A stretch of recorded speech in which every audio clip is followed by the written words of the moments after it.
요한복음 3장 14절에서 18절 말씀 중심으로 하나님의 독생자라는 제목의 말씀으로 하나님 말씀 나누도록 하겠습니다. 우리가 요한복음 말씀을 보면서 예수 그리스도 그는 누구신가에 대한 말씀을 나누고 있습니다. 예수님은 태초부터 계셨던 말씀이시고 그 안에 생명이 있었고 어둠 속에 있는 사람들에게 빛을 비추시는 참 빛이시다, 그런 말씀을 나눴고요. 세상 죄를 지고 가시는 하나님의 어린 양이시고 하나님의 아들이시고 그리고 그리스도이신 예수님이시다 라는 말씀을 나눴습니다. 그리고 지난주에는 성전 되신 예수 그리스도라는 말씀을 나눴습니다. 오늘은 하나님의 독생자라는 유명한 문장을 가지고 예수 그리스도께서 왜 하나님의 독생자이신가, 그리고 왜 하나님의 독생자가 우리를 위하여 죽으신 그 대속의 죽으심을 통해서 우리가 영생, 구원을 얻는가에 대한 말씀을 나누도록 하겠습니다. 오늘 본문 요한복음 3장 14절에 보면 나름 유명한 성경 구절이 등장하고 있습니다. 제가 한번 봉독해 드리겠습니다. 모세가 광야에서 뱀을 든 것 같이 인자도 들려야 하리니 라는 말씀입니다. 모세가 광야에서 뱀을 들었다라는 내용을 여러분이 아시면 설명이 필요 없지만 대부분의 사람들은 모세가 광야에서 놋뱀을 든 것에 대해서 잘 모릅니다. 여러분, 광야에서 40년 동안 살아보셨어요? 여러분 아마 그렇게 안 살아보셨을 텐데 요즘 날씨가 매우 덥죠? 매우 더운 날씨에 여러분이 바깥에서 열심히 일을 하다 보면 누구나 다 더위에 노출이 돼서 불평불만이 나올 거 아니겠어요? 물론 이스라엘 백성이 다 40년을 광야에서 있는 건 아니지만 광야에서 너무 더우니까 하나님과 모세에게 원망과 불평을 하던 당시에 하나님께서 이들을 벌주시기 위해서 광야에 있는 뱀들이 사람들을 물게 하셨습니다. 그래서 막 열이 오르고 사람들이 죽어가요. 그때 하나님께서 사람들이 자기들을 고쳐달라고, 구원해달라고 하는 소리에 모세에게 이 뱀의 형상으로 놋으로 뱀을 만들어서 장대에 높이 달아라고 말씀을 하십니다. 그리고 믿기 힘든 말씀을 주세요. 누구든지 이 놋뱀을 바라보면, 장대에 달린 놋뱀을 바라보면 병이 낫는다고 말씀을 하시는 거예요. 여러분, 상식적으로 병이 나으려면 약을 먹든지 의사를 만나든지 쉬든지 해야 되는 거 아니에요? 병이 나으려고 장대에 달린 놋뱀을 바라본다고 병이 낫는다는 것은 믿을 수 없는 일이잖아요. 대부분의 사람들이 놋뱀을 바라보지 않았고, 그래도 하나님께서 모세를 통해서 하신 말씀이니까 놋뱀을 바라보자 한 사람들은 다 고침을 받고 살았습니다. 이제 이 이야기를 기반으로 우리 예수님께서 말씀하시는 거예요.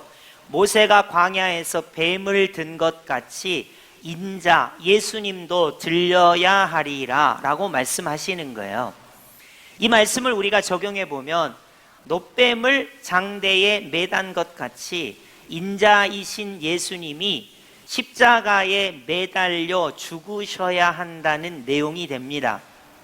그러니까 하나님의 독생자, 독생자라는 표현은 어떤 때만 쓰냐면 십자가에 매달려 죽으신 분에 관하여 독생자라는 표현을 쓰는 것입니다.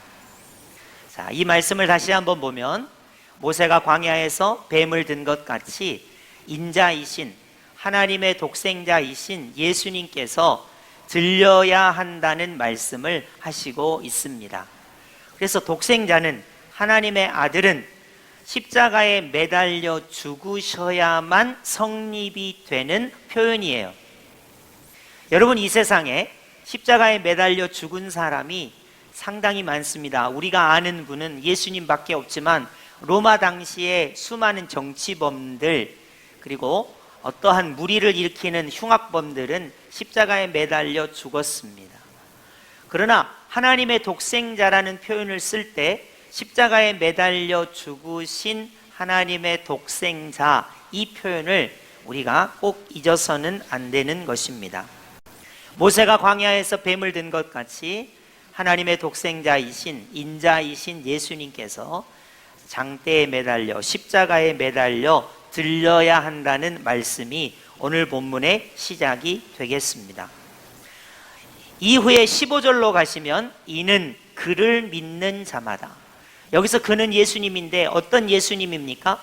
장대에 매달려 인자도 들려야 하리니 십자가에 매달려 죽은 예수님을 믿는 자마다, 이렇게 표현이 되는 거예요. 여러분, 우리가 예수님을 믿을 때 기독교의 창시자 예수님, 4대 성인 중에 한 분이신 예수님, 내 마음을 평안하게 하는 예수님이라고 접근하시면 안 돼요. 물론 여러분이 예수님을 믿을 때 이러한 접근을 통해서 예수님을 믿을 수는 있어요. 그러나 오늘날 여러분이 예수님을 믿을 때 십자가에 매달려 죽으신 하나님의 독생자 예수님을 믿는 자마다, 이렇게 되는 거예요. 여러분이 예수님을 믿을 때, 죄송합니다, 용서하고 들으세요, 공자님이나 맹자님이나 석가모니나 마호메트나 비슷한 수준의 예수님으로 믿어서는 안 돼요. 혹은 기독교의 창시자인 예수님, 이렇게 믿어서도 안 됩니다. 어떤 예수님으로 믿어야 되냐면 모세가 광야에서 장대를, 노뱀을 든 것 같이 십자가에 매달려 죽으신 예수님으로 믿어야 하는 것입니다. 다시 15절을 보세요. 이는 그를 믿는 자마다. 여기서 그는 십자가에 매달려 죽은 예수님을 말하는 거예요. 그래서 우리가 예수님을 믿을 때 나의 죄를 위하여, 나의 죽음을 위하여, 나의 마귀의 종노릇하는 것을 위하여, 나의 고난과 역경을 위하여 십자가에 죽으신 예수님을 믿는 자마다 뭐라고 되어 있습니까? 영생을 얻게 하려 하심이니라, 이렇게 되어 있죠. 영생이란 말을 크게 세 가지로 설명을 해보도록 하겠습니다. 영생은 첫 번째로 시간의 개념, 두 번째로 장소의 개념, 세 번째로 관계의 개념이 있습니다. 삼위일체 하나님과 영생하도록 영원히 함께하는 것, 그것이 영생의 개념입니다. 시간의 개념이죠. 영원히 성부 하나님과 성자 예수님과 성령 하나님과 영생하는 것입니다. 시간의 개념이에요. 장소의 개념이에요. 천국에서 삼위일체 하나님과 영원토록 함께하는 것입니다. 장소의 개념이에요. 가장 중요한 개념이 관계의 개념이에요. 하나님 아버지와 죄로 인하여 관계가 단절되어 있어요. 죄의 결과로 우리가 죽음을 맛보게 되었습니다. 그 결과로 마귀의 종노릇하게 되었어요. 그래서 하나님과의 관계가 단절되었거든요. 그런데 십자가에 달리신 하나님의 독생자 예수님을 믿는 자마다 영생을 얻게 되는 거예요.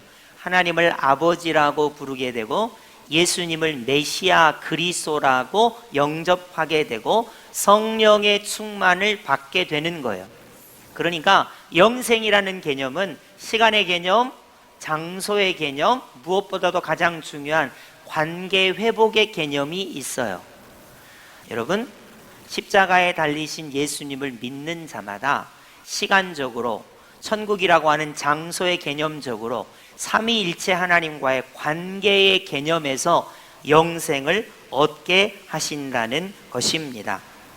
따라서 광야에서 노뱀이 들림같이 십자가에 매달리신 예수님을 믿는 자마다 영생을 얻는다는 말씀을 우리 예수님께서 하시고 있는 것입니다. 이제 가장 중요한, 여러분이 만약 성경 말씀을 잃어버린다거나 성경책을 잊어버렸다거나 혹은 혹시 세상에서 성경 구절이 하나만 남아야 한다는 그 중요한 요절을 한번 우리 보도록 하겠습니다. 요한복음 3장 16절이죠. 우리 요한복음 3장 16절 합독하겠습니다. 시작.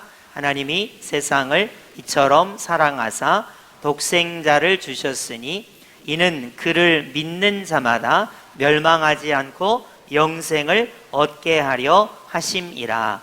아멘. 제가 이 본문 말씀을 할 때마다 항상 노래를 부르죠.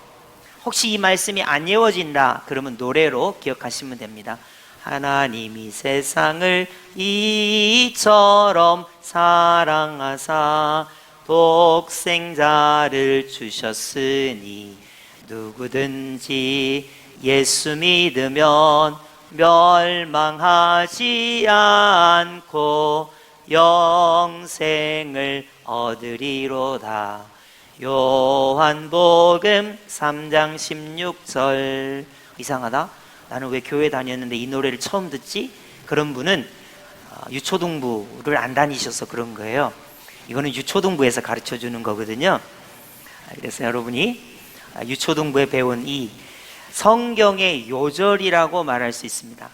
물론 성경 말씀이 다 없어지거나 또 성경 말씀이 다 훼손되거나 그런 일은 드물겠지만, 만약에 우리가 성경 한 구절만 갖고 우리가 영생에 관하여, 예수님에 관하여, 하나님의 사랑에 관하여 우리가 이야기한다면 요한복음 3장 16절을 우리가 단연코 말할 수 있겠습니다. 자, 요한복음 3장 16절을 분해를 한번 해볼까요? 하나님이 세상을 이처럼 사랑하사 그랬습니다. 여기 이 세상에 자기 이름을 넣으면 너무나 은혜가 돼요. 하나님이 박은효를, 여러분을 이처럼 사랑하사 그랬어요. 여기에는 오해가 있어요. 하나님께서 나를 사랑하시면 돈을 주셔야 된다는 오해가 있습니다. 하나님께서 나를 사랑하시면 건강을 주셔야 된다는 오해가 있어요. 하나님께서 나를 사랑하시면 내 자녀가 잘 돼야 한다는 오해가 있어요. 하나님께서 나를 사랑하시면 이 세상의 모든 것이 잘 돼야 한다는 오해가 있습니다. 여러분, 우리를 한번 보세요. 하나님이 나를 사랑하시는데 건강하지도 않을 때가 있고, 사고가 발생할 때가 있고, 자식이 실패할 때가 있고, 내가 생각한 대로 세상이 안 돌아갈 때가 얼마나 많아요.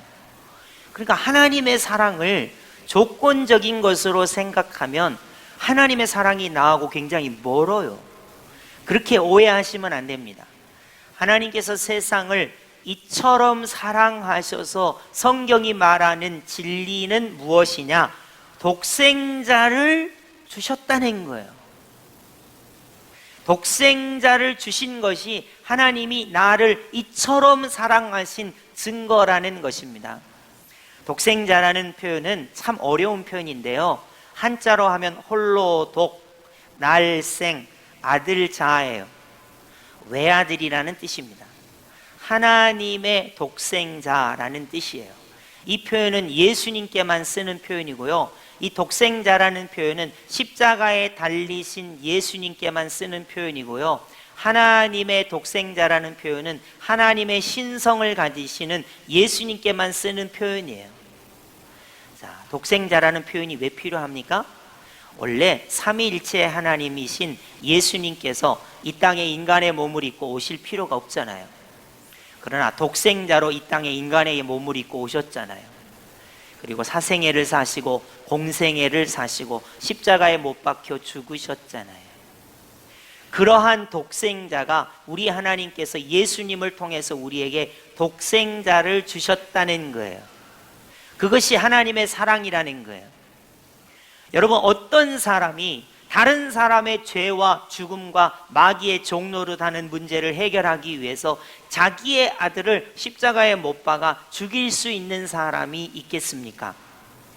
오직 하나님께서 자신의 독생자 예수 그리스도를 이 땅에 보내셔서 십자가에 못 박아 죽게 하심으로 모든 죄에서 자유를, 모든 죽음에서 부활과 새 생명을, 모든 마귀의 종노릇하는 자리에서 하나님의 자녀가 되는 권세를, 모든 고난과 역경 속에서 십자가의 예수님을 믿는 믿음으로 영생을 얻도록, 구원을 받도록 하셨습니다. 그것이 하나님께서 세상을 이처럼 사랑하신 증거라는 거예요. 여러분, 가끔 우리가 오해할 때가 있어요. 왜 내게 이런 일이, 왜 우리 자식에게 이런 일이, 왜 우리의 삶에 이렇게 어려운 일이, 이렇게 생각할 때가 있어요. 그러면서 하나님께서 나를 사랑하시지 않나 보다, 이렇게 생각할 때가 있습니다. 여러분, 적절한 예는 아닌데 용서하고 들으세요. 저 같은 부모가 자식을 사랑해도 못해줄 때가 있습니다. 제가 자식이 군대에 있는데요, 자식이 군대에 있는데 손이 안 닿아요. 여러분, 팔이 부러졌다고 해도 제가 할 수 있는 일이 없습니다. 군대의 고참이 제 아들을 군대 말로 갈궜다고 해도 제가 할 수 있는 일이 없어요. 이번에 수해가 많이 나서 군인들을 동원해서 삽질을 그렇게 많이 했다고 해도 제가 도와줄 수 있는 일이 없습니다. 왜냐하면 제가 아들을 사랑하는 것은 분명합니다. 그러나 그 아들을 사랑한다고 해도 아들의 모든 삶의 문제를 해결할 수는 없는 거예요. 그래서 우리 하나님께서는 인생을 사랑하시는 표현으로 돈을 주거나 건강을 주거나 이 세상에 행복을 주는 대신 조건이 아니라 언제나 구원을 받을 수 있도록 영생을 시간적으로, 장소적으로, 그리고 관계적으로 해결하시기 위하여 독생자를 우리에게 주셨다는 것입니다. 독생자를 주시고 십자가에 못 박혀 죽이시기까지 우리를 사랑하신 것이 하나님의 사랑이라는 거예요. 여러분, 이 하나님의 사랑에 대해서 모르면 독생자를 십자가에 못 박아 나에게 주시고 그 예수님을 믿음으로 영생을 얻게 하시는 것이 하나님의 사랑이라는 것을 모르면 그것은 기독교인이 잘 모르는 것입니다. 하나님의 사랑에 대해서 잘 모르는 것입니다.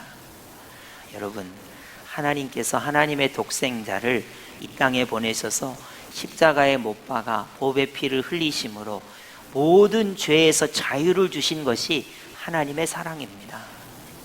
인간의 모든 죽음에서 부활과 새 생명을 주신 것이 하나님의 사랑입니다. 모든 마귀의 종노릇하는 자리에서 십자가에 못 박혀 죽으신 예수님을 믿음으로 영생을 누리게 하시는, 하나님의 자녀가 되게 하시는 것이 하나님의 사랑입니다. 우리가 고난과 역경 가운데 예수님을 믿음으로 구원에 이르고 영생을 누리게 하시는 것이 바로 하나님의 사랑이라는 것을 오늘 말씀을 통해서 우리가 분명히 확인하셔야 합니다. 다시 3장 16절을 보실까요? 하나님께서 세상을, 나를 이처럼 사랑하사 독생자를 주신 것이 이렇게 사랑하신다는 거예요. 이렇게 사랑하신다는 것입니다. 독생자를 주셨으니, 영어로 말하면 only begotten son, 오직 하나뿐인 아들입니다. 여러분, 우리가 보통 하나님을 아버지라고 부르고 하나님께서 사랑하는 아들아, 사랑하는 자녀야 이렇게 부릅니다. 이거는 예수님을 통해서 우리가 입양된 자녀예요. 하나님의 입양된 자녀. 그러나 독특하고도 홀로 우리 예수님께서는 독생자라고 불리시는 것입니다. 여러분이 우리나라 이단들을 보면은 예수님의 반열에다가 우리나라 사람, 그리고 이단의 어떻게 보면 창시자를 이야기하는 사람들이 많아요. 그런데 이 예수님은 하나님의 독생자라는 이 홀로 유일한 표현을 씁니다. 왜냐하면 어떤 사람도 나무에 달려, 십자가에 달려 죽은 사람이 없잖아요. 그리고 이 예수님 때문에 영생을 주신다고 하나님께서 말씀하고 있잖아요. 그러니까 이 세상에 어떤 사람도 하나님의 독생자라는 표현을 쓸 수가 없어요. 오직 예수님만이 십자가에 죽으셨고 예수님을 믿으면 하나님께서 영생을 주신다고 하는 표현은 하나님의 독생자에게만 쓰는 표현이에요. 자, 하나님의 독생자를 주셨으니 이는 예수님을, 하나님의 독생자를 믿는 자마다 멸망하지 않고 영생을 얻게 하려 하심이라. 영생은 세 가지라 그랬죠? 시간적으로 영원한 것을 말하고, 장소적으로 천국에서 영생을 누리는 것을 말하고, 관계적으로 삼위일체 하나님과의 관계가 회복되는 것을 말한다 그랬습니다. 예수님이 독생자, 십자가에 죽으신 하나님의 아들이라는 것을 믿을 때 멸망치 않고 영생을 얻게 하려 하심이라. 이것이 하나님께서 우리에게 주신 하나님의 사랑의 표현이라는 것입니다. 따라서 예수 그리스도 그는 누구신가 라고 말할 때 십자가에서 죽으신 분, 하나님의 독생자, 예수님을 십자가에 죽으신 분, 하나님의 독생자라고 믿을 때 우리가 영생을 얻게 된다는 것입니다. 계속해서 말씀을 한번 살펴볼까요? 예수님은 왜 독생자가 되셔야 하는가? 예수님은 왜 십자가에 죽으셔야만 하는가? 십자가에 죽으신 독생자이신 예수님을 왜 우리는 믿어야만 하는가? 17절입니다. 하나님이 그 아들을, 독생자를 세상에 보내신 것은 세상을 심판하려 하심이 아니요. 여러분, 기독교는, 예수님은 세상을 심판하러 이 땅에 오신 것이 아닙니다. 그러나 여기서 참고로 여러분에게, 재림하실 예수님은 세상을 심판하러 오실 것입니다. 그러나 초림 예수 그리스도는 세상을 구원하러 오신 것이지 절대로 심판하러 오신 것은 아닙니다. 다시 17절입니다. 하나님이 독생자를, 그 아들을 세상에 보내신 것은 세상을 심판하려 하심이 아니요, 그로 말미암아 세상이 구원을 받게 하려 하심이라. 아멘. 이 말씀을 좀 설명해 볼게요. 유대인들은요, 메시아가 오시면 유대인을 구원하러 메시아가 오시고 세상 이방인은 심판하러 오신다고 유대인들은 생각했어요. 그래서 이 말씀을 여러분이 잘 기억해 보세요. 예수님이 오신 것은 세상을 구원하러 오신 것이지 심판하러 오신 것이 아닙니다. 원래 그리스도인들이 세상을 비판하고 정죄할 수는 있어도 예수님을 닮는다는 것은 세상이 예수님을 통해서 구원에 이르도록 우리가 쓰임을 받는 거예요. 예를 들어서 우리가 여당이니 야당이니 공산주의자니 민주주의자니 혹은 우리 편이니 상대편이니 이렇게 해서 비판하고 판단하고 정죄하고 그들이 심판에 이르도록 하는 것이 우리가 예수님을 닮는 것이 아니고, 초림 예수님께서는 이 세상을 구원하러 오셨기 때문에 우리는 예수님의 제자로서 예수님을 통해서 사람들이 구원에 이르도록 하는 역할을 하도록 우리가 부르심을 받았다는 것을 알 수가 있습니다. 여러분이 남편이시라면요, 여러분을 통해서 예수님이 증거되어 우리의 아내가 구원에 이르도록 해야 하는 것입니다.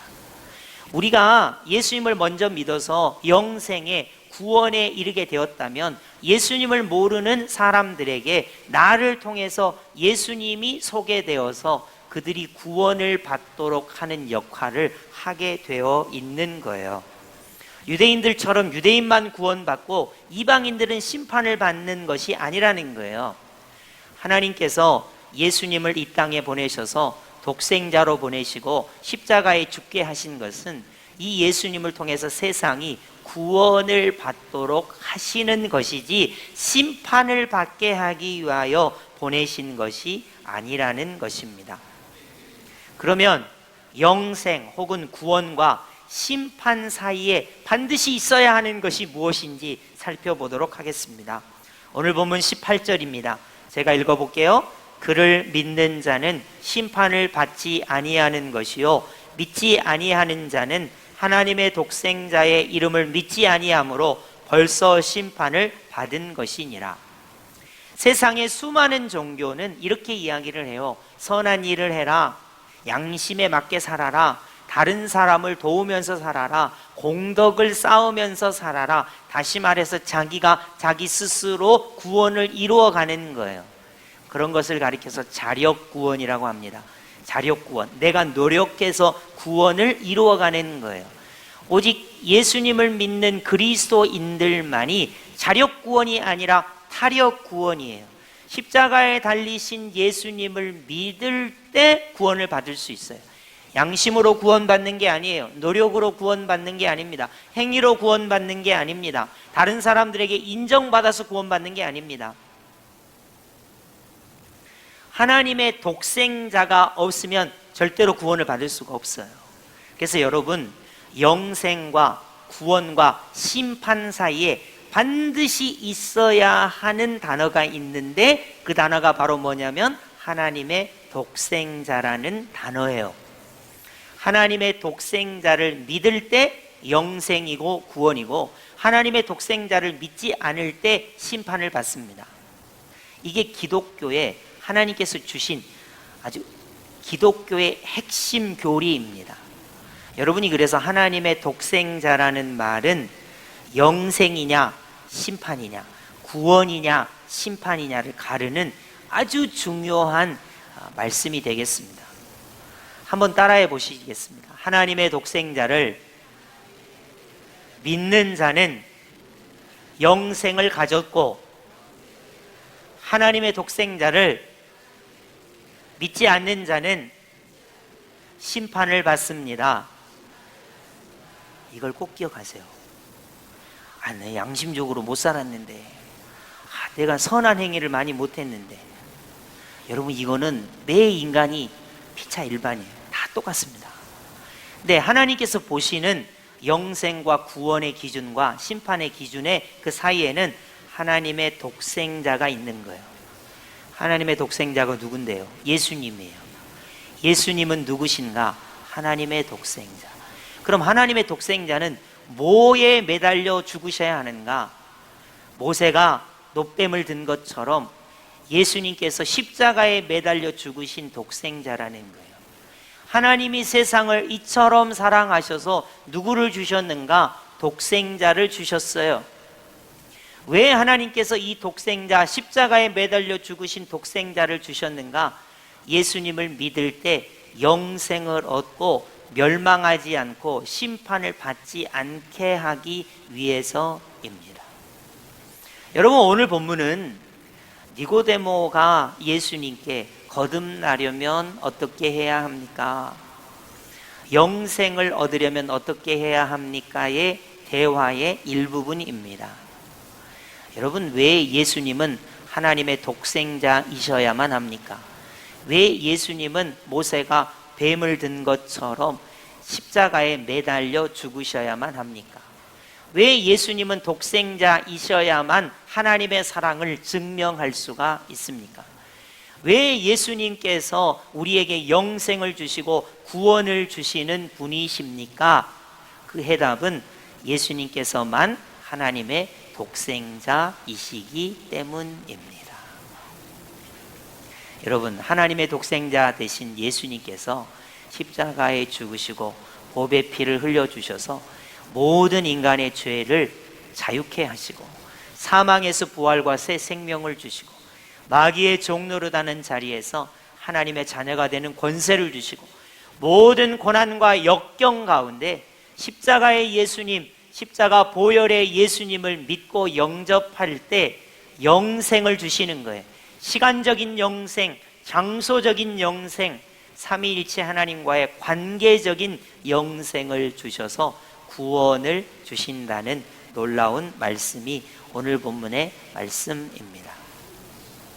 여러분, 그래서요, 아침에도 점심에도 저녁에도 오늘도 어제도 내일도 작년도 올해도 내년도 우리가 어떠한 일을 겪을 때 하나님이 세상을 이처럼 사랑하사 하나님의 독생자를 주셨으니 이는 예수님을 믿는 자마다 멸망하지 않고 영생을 시간적으로 장소적으로 관계적으로 주시려 하심이라 라는 말씀이 언제나 고백이 돼야 돼요. 자식이 어려운 일을 겪고 아파도, 내가 힘든 일을 겪어도, 이 세상 나라가 정말 내 마음대로 안 돼도, 아까 우리 안수 집사님 기도하신 것처럼 경제적으로 어려울지라도 어떠한 형편과 상황 속에서도 하나님께서 독생자를 주셔서 나에 대한 사랑을 주셨다는 이 놀라운 신앙 고백이 언제나 우리의 신앙 고백이 되어야 하는 것입니다. 자, 예수님을 믿는 자는 이라는 이 히브리적인 표현, 이 헬라적인 표현은 현재형입니다. 헬라어의 현재형은 계속적인 동작의 반복이나 계속을 말해요. 여러분, 예수님을 믿는 것은 동작의 계속성을 말하고 있어요. 하나님이 나를 이처럼 사랑해서 독생자를 주신 것을 믿는 것은 계속적인 동작의 반복입니다. 여러분, 그래서 하나님의 독생자이신 예수님을 우리는 계속해서 영원히 믿어야 하는 것입니다. 오늘 말씀을 맺겠습니다. 여러분, 예수 그리스도 그는 누구신가? 예수 그리스도는 하나님의 독생자입니다. 하나님의 독생자는 어떠한 여건, 조건을 가져야 합니까? 십자가에 매달려 죽으셔야만 합니다. 그리고 하나님의 독생자이심으로 하나님의 신성을 가져야 합니다. 그리고 하나님의 독생자이신 예수님은 어떠한 것을 증명하십니까? 나를 이처럼 사랑하신 아버지 하나님의 사랑을 증명합니다. 독생자이신 예수님을 믿을 때 어떠한 것이 우리에게 주어집니까? 영생이 시간적으로, 장소적으로, 관계적으로 우리에게 주어집니다. 그리고 그것을 소위 말해서 기독교의 구원이라고 말하는 것입니다. 예수 그리스도 그는 누구신가? 오늘 본문의 내용은 하나님의 독생자입니다. 십자가에 죽으신 하나님의 독생자, 나에게 영생을 주시는 하나님의 독생자, 하나님이 나를 이처럼 사랑하시는 그것의 증거인 하나님의 독생자이십니다. 이 예수님을 통해서 영생의 은혜가, 구원의 은혜가 우리 가운데 충만하시기를 예수님의 이름으로 축복합니다. 아멘.